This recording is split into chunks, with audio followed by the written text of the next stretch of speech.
तो जितने भी लोग बैठे सरकारों में वो दलाली कर रहे हैं आपकी। काशीराम जी का नारा था कि जिसकी जितनी संख्या हमारी उसकी उतनी हिस्सेदारी। अरे दिल्ली तो चूड़े चमारों की है, सबसे ज्यादा बसे हुए हम लोग। ये दिल्ली तो हमारी होनी चाहिए कि नहीं होनी चाहिए। और जब हमारी सरकार बनेगी तो फिर हमारे लोग काम होंगे। और फिर जो लोग आज इनकाउंटर कर रहे हैं हम उनका इनकाउंटर नहीं करेंगे, हम कानूनी प्रक्रिया तेज करके उनको जेलों में डाल देंगे। और मैं इतनी बड़ी बात कहता हूं, इस देश का पहला प्रधानमंत्री होगा ये बंदर जैसी शक्ल का जो जेल में जाएगा। चमारों ने पूरे देश को जगा रखा है, पूरे मनुवादी सिस्टम के नासमलख दे रखा है, पूरे मनुवादी सिस्टम के गजब के लोग हैं। इनको मुसलमानों से खतरा नहीं है कहीं आप सोच रहे हो।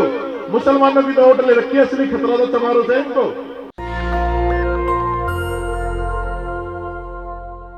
दो बड़े पत्रकारों को जानता हूं मैं, एक तो ये है और एक शंभू है, जिन्होंने इस मूवमेंट को विदेशों तक पहुंचा है। और दूसरा सबसे बड़ा योगदान हमारे जो भाई ये बैठे हैं यहाँ पर, जो पहुंचाते हैं हमारी बात को जन जन तक, इनका बहुत बड़ा योगदान है। तो आप लोगों ने जो कार्यक्रम किया है ये एक ही विधानसभा कार्यक्रम है। ये जो मूवमेंट है ये सेल्फ रिस्पेक्ट की मूवमेंट है। मान्यवर साहब काशीराम, मैं कहता हूं बाबा साहब अम्बेडकर का अगर कोई रियल में कोई बेटा है तो मान्यवर साहब काशीराम है। थोड़ी कड़वी बात भी कहूंगा, आप लोग एक ऐसी नाव में भी बैठे हो जो मुझे लगता है काफी पुरानी हो चुकी है, नई बना लो दिल्ली में और उस नाव के सारे सरकार बनाएंगे चूड़े चमार इकट्ठे हुए।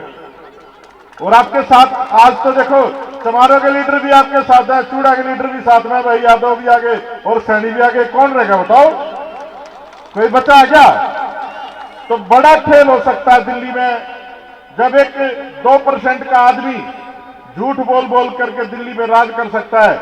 और ज्यादा लंबा नहीं चलता झूठ। तथागत बुद्ध को दबाने का कितना प्रयास किया गया, 5000 साल से दबा रहे हैं लोग हमें। लेकिन आज इनकी छाती पे आप लोगों ने एक ऐसा झंडा गाड़ दिया है, ये पंचशील का झंडा, ये लोग कॉपी भी करने लगे हैं। और मैं धन्यवाद करूंगा जैन साहब का जो महावीर के अनुयायी हैं। ये जो ब्राह्मणिकल व्यवस्था के लोग हैं, जो मनुवादी व्यवस्था के लोग हैं, वो महावीर को भी नहीं मानते, क्योंकि महावीर भी बौद्धिस्ट थे, उन्होंने भी मानवता का संदेश दिया हमेशा, वो उसको भी नहीं मानते। सिर्फ आड़ लेते हैं सनातन धर्म की, वैदिक धर्म की, ताकि इनका जो ब्राह्मण धर्म है वो बचा रहे, ये लोग एक्सपोज ना हो। लेकिन आज पूरी दुनिया में, पूरे देश में ऐसी ऐसी घटनाएं सुनने को मिलती है कि यहाँ ये हो गया, यहाँ वो हो गया। और अब तो बिल्कुल खुल के खेल रहे हैं ये लोग। आपने उत्तर प्रदेश में देखा, संविधान की धज्जियां उड़ाई, हाथरस कांड हुआ मनीषा वाल्मीकि का, रात में उस लड़की को जला दिया गया प्रशासन के द्वारा।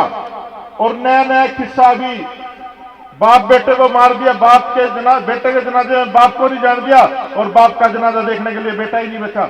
हमें दिक्कत ये नहीं है कि गुंडों को खत्म करो, लेकिन कानूनी व्यवस्था से खत्म करो। ये जो दूसरा गुंडा राज बराबर में खड़ा कर रहे हो, ये ज्यादा लंबा नहीं चलेगा भाई, और ये चलना भी नहीं चाहिए। आप लोग समझो कि यहां खेल क्या चल रहा है, ये बहुत बड़ा खेल चल रहा है।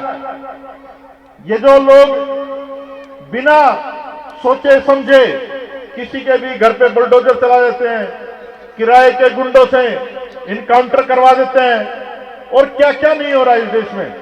अगर इसको बचाना है, इस मिट्टी को बचाना है, तो एक ही रास्ता है, वो तथागत बुद्ध का रास्ता है, बाबा साहब अम्बेडकर का रास्ता है, मान्यवर साहब काशीराम का रास्ता है। और एक और बात मैं आप लोगों से कहना चाहता हूं, आप लोग जागरूक लोगों जो यहां पर आए हैं, नहीं तो लोग बाबा साहब के कार्यक्रम में बड़ा कम आते हैं।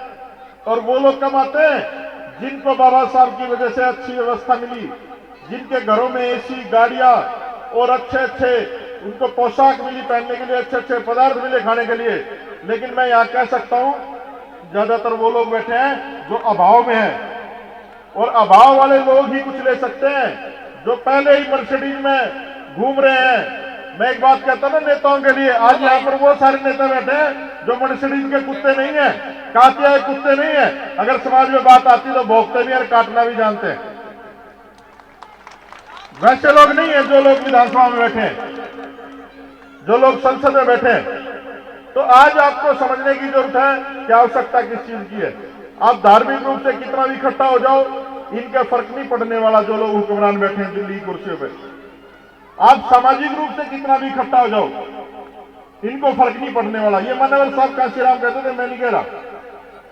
जिस दिन आप लोग राजनीतिक रूप से किसी ईमानदार आदमी के साथ खड़े हो जाओगे और इनकी कुर्सी लाने लायक हो जाओगे तो दिल्ली की कुर्सी में आपका कब्जा होगा। और उसी की जरूरत आज जन जन तक बाबा साहब अम्बेडकर का जो मिशन है, मूवमेंट है, वो पहुंचा हुआ है। और वो लोग भी जिनके अंदर जरा सी भी खुददारी है, आपके सामने बैठे हैं, गौतम साहब बैठे हैं आपके सामने, इन्होंने 22 प्रतिज्ञाएं पढ़ी थी, लाला जी ने क्या किया आप लोग देख सकते हो। लेकिन ये घबराए नहीं, पूरे देश में जा रहे हैं मूवमेंट को लेकर के, पूरा देश जागा हुआ आज ना मूवमेंट हर घर तक। आप देखो इस साल बाबा साहब अम्बेडकर की जयंती दलित और पिछड़ों ने कम मनाई है, ब्राह्मणों ने, बनियों ने, ठाकुरों ने ज्यादा मनाई है। ज्यादा मनाई है, क्यों मनाई है?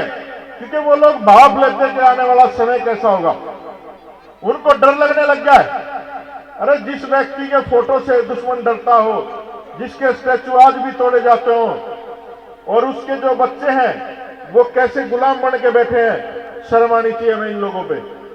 ये जो नई नई कंपनियां रोज खुल रही है राजनीति में, चाहे वो कांग्रेस हो, भाजपा हो, आम आदमी पार्टी हो, जितने भी है प्राइवेट लिमिटेड कंपनियां खुली हुई हैं, हमारे लोग सिर्फ नौकरी कर सकते हैं, इनकी औकात नहीं है वहां राजनीति करने की। हम लोग जीते जागते उदाहरण है आपके सामने।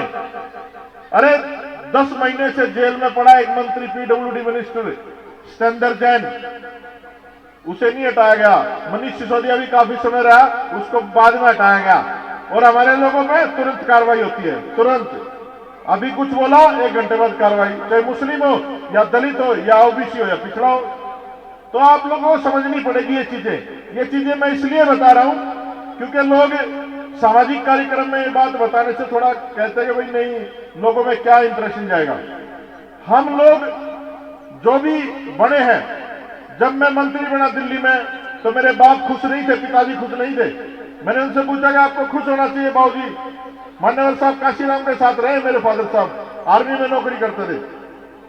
तो मेरे फादर ने कहा कि भाई खुश होने की कौन सी बात है, मगर जी लोग दिल्ली में नौकरी ढूंढने आते हैं, आपका बेटा विधायक बन गया, मंत्री बन गया।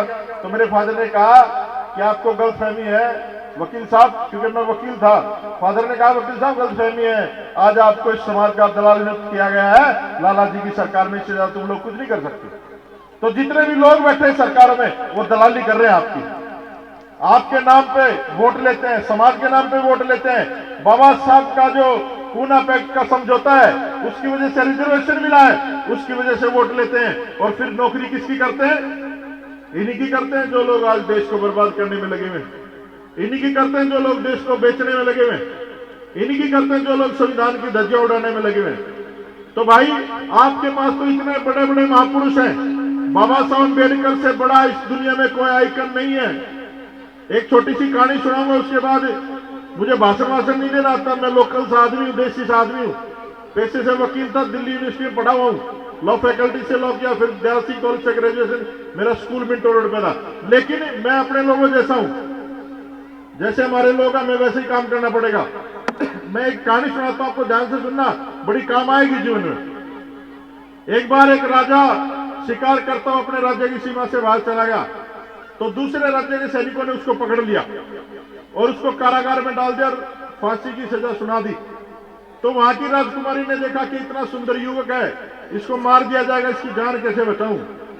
तो वो राजकुमारी रात को कारागार में जाती है, उससे कहती है मैं तेरी जान तो बचा सकती हूँ, लेकिन मेरी एक शर्त है, वो माननी पड़ेगी। राजकुमार ने सोचा जब जान बच रही तो शर्त मानने में क्या अर्ज है। कहने लगा जी बताओ क्या शर्त है। कहते आपको मुझसे शादी करनी पड़ेगी।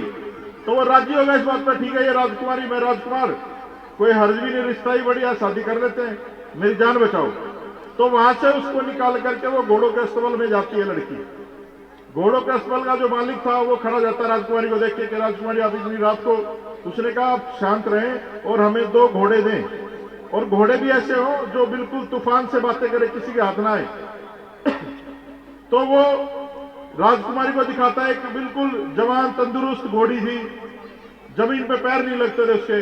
कहता जी कि ये घोड़ी है, तूफान आ जाए, गोली चल जाए, आंधी आ जाए, किसी के हाथ नहीं आती।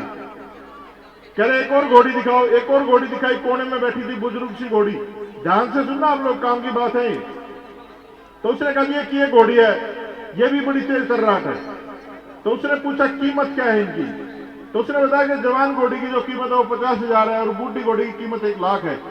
तो उस युवक का थोड़ा दिमाग ठनकर पूछा, यार ये क्या, आप जवान घोड़ी की कीमत 50,000 बता रहे हो, बूढ़ी घोड़ी की कीमत 1 लाख बता रहे हो, इसमें फर्क क्या है?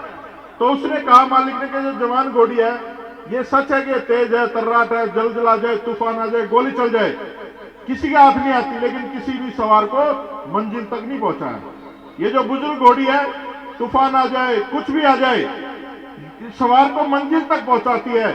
इसकी माँ भी ऐसी थी, इसकी दादी भी ऐसी थी, नस्लों की बात है।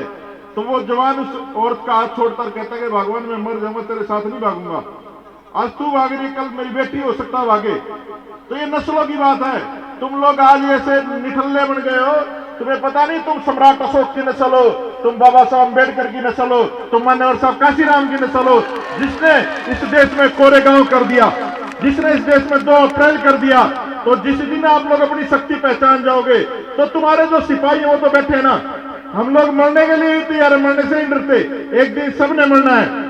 तो ऐसे जो ईमानदार लोग हैं उनको इकट्ठा करो और समाज का दबाव बढ़ाओ। ये जो समाज की दुर्दशा है हमारे जैसे लोगों की वजह से ही है। बहुत सारे लोग नहीं बोलते, मैं खुल के बोलता हूँ। ये जो दलाली कर रहे हैं हमारे जैसे ही लोग कर रहे हैं आप लोगों की। इन दलालों को पहचान के ईमानदार लोगों को निकालो इनमें से और एक नेतृत्व पैदा करो इस देश में। ईमानदार मान्यवर साहब काशीराम के बाद कोई इस देश में मुझे नहीं लगता ईमानदार नेतृत्व पैदा हुआ है। तो एक दूसरे काशीराम की जरूरत है। बाबा साहब तो इस दुनिया में नहीं पैदा हो सकता, क्योंकि वो महामानव तो एक ही पैदा हुआ था जिसने पूरी दुनिया को एक मानवता का पाठ पढ़ाया। और आज भी लोग जो है ना, लंदन से लेके अमेरिका लेके कनाडा कहीं भी चले जाओ, पूरी दुनिया में बाबा साहब अम्बेडकर का जन्मदिन मनाया जा रहा। और मैं ये यकीन के साथ कहता हूं, ज्यादा टाइम नहीं, 10 साल बाद इस पूरी दुनिया में मान्यवर साहब काशीराम का भी जन्मदिन मनाया जाएगा। ये पूरे यकीन से कह सकता हूं, क्योंकि वो व्यक्ति एक ऐसा व्यक्ति था जिसने हर समाज के तबके को नेतृत्व दिया। और साहब का काशीराम जी का नारा था कि जिसकी जितनी संख्या वारी उसकी उतनी हिस्सेदारी। अरे दिल्ली तो चूड़े चमारों की है, सबसे ज्यादा बसे हुए हम लोग, ये दिल्ली तो हमारी होनी चाहिए कि नहीं होनी चाहिए? तो भाई ये पुराने जो वाहन है छोड़ दो, नई गाड़ियां बहुत आ गई हैं, उनके सस्पेंशन भी ठीक है, इंजन भी ठीक है, चलती भी ज्यादा गर्म भी नहीं होती और बुढ़ी भी नहीं है। आप लोग थोड़े तैयार हो जाओ, समाज तैयार बैठा है। और जब एक विधानसभा में इतना जलवा है आप लोगों का, तो दिल्ली की 70 विधानसभा में जब हमारे लोग घूमेंगे तो मुझे नहीं लगता कि हमारे बिना इस देश में या दिल्ली में किसी की सरकार बन सकती है। और जब हमारी सरकार बनेगी तो फिर हमारे लोग काम होंगे।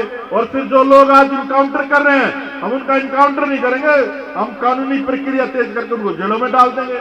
और मैं इतनी बड़ी बात कहता हूं, इस देश का पहला प्रधानमंत्री होगा ये बंदर जैसी शक्ल का जो जेल में जाएगा। ये पहला प्रधानमंत्री होगा, इसने इतना देश का नाश किया है। डरने की जरूरत नहीं है। और ये जो लोग ईमानदारी का ढोंग करते हैं, ये लोग ईमानदार कभी नहीं हो सकते। अरे जो बढ़िया होता है ना, बढ़िया बचपन से सिखाया जाता है, कम तोलना, मीठा बोलना, है ना, और झूठ बोलना, बढ़िया कभी ईमानदार नहीं हो सकता। आप लोग गलत आदमी में भरोसा कर लिए, क्योंकि वो आरएसएस ने प्रोजेक्ट किया था। तो मैं निवेदन करूंगा आप लोगों से कि आप लोग यहां से कुछ न कुछ सीख के जाएं और प्रण लेकर के जाएं कि आप लोग जो वोट है वो सही आदमी को दोगे। वोट जो है वो बहन बेटी की इज्जत से बड़ी चीज है। हम लोग वोट को सोचते हैं साल में 5 साल में आता है चुनाव और वोट किसी को भी डाल दो। अरे जब हमारे साथ अत्याचार होता है, उत्पीड़न होता है, तुम्हें प्रशासन याद आता है, फिर शासन जो उसको चलाता है। और हमारी बहन बेटियों की खुलेआम इज्जत लूटी जाती है इस देश में, खुलेआम हमारे लोगों को मारा जाता है। और मैं सलाम करता हूं, एक कम्युनिटी ऐसी इस देश में जिसने पूरे देश को जगा रखा, वो चमार कम्युनिटी है। चमारों ने पूरे देश को जगा रखा, पूरे मनुवादी सिस्टम के नासमलट दे रखा है, पूरे मनुवादी सिस्टम के गजब के लोग हैं। इनको मुसलमानों से खतरा नहीं है, कहीं आप सोच रहे हो मुसलमानों की तो वोट ले रखी है, इसलिए खतरा तो चमारों से इनको। पर्दे के पीछे कुछ और खेल है, आप लोग समझ नहीं रहे हो।